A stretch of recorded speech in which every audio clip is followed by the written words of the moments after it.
আফ্রিদির সাথে আমার যে সমস্যা সেটা হচ্ছে যে 2 বছর আগে আমি একটা ভিডিও বানাই, আর সেই ভিডিওটা হচ্ছে যে একজন মহিলা কান্না করে। মাই টিভির আসল মালিক এইটা দাবি করে, একজন মহিলা কান্না করে প্রচুর, আর সেই ভিডিওটা অনেক বেশি ভাইরাল হয়। আর এই ভিডিওটা বা এই প্রতিবেদন এটা তৈরি করে ইউএস এর একজন সাংবাদিক।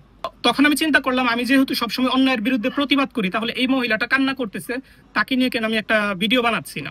তখন আমি সেই ভিডিওতে বলি যে যদি এই মহিলা সত্যি মাই টিভি চ্যানেলের মালিক হয়, তাহলে এই মহিলার চ্যানেল যেন এই মহিলাকে ফেরত দেওয়া হয়, আর এটা তদন্ত করবে প্রশাসন।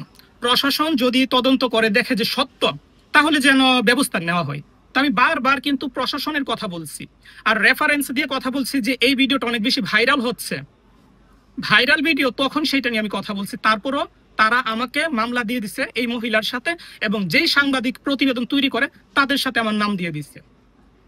তো আমি এই মহিলাকে এখন হয়তো চিনি, এখন ভাইরাল হয়েছে, আমি তাদের সাথে আমি আমার নাম জড়াই দিছে মামলাতে, এখন চিনি, এবং ওই সাংবাদিককে এখন চিনি, বাট আগে তো চুল পরিমাণ চিনতাম না।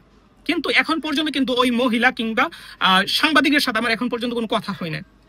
তারা যদি কোনো মানুষের মাধ্যমে যোগাযোগ করতে হচ্ছে, তারপর আমি তাদের সাথে যোগাযোগ করার আমার প্রয়োজন মনে করি না। আমার যে এত বড় সমস্যা গেল, আমার যে আমার নামে যে মিথ্যা মামলা দিল, তারপরে কিন্তু আমি তাদের সাথে যোগাযোগ করি নাই। কারণ আমি তো জানি এসবের মধ্যে আমি নাই।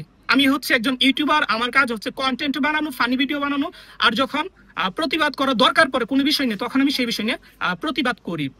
তো আমার ওই ভিডিওটা ছিল প্রতিবাদী একটা ভিডিও,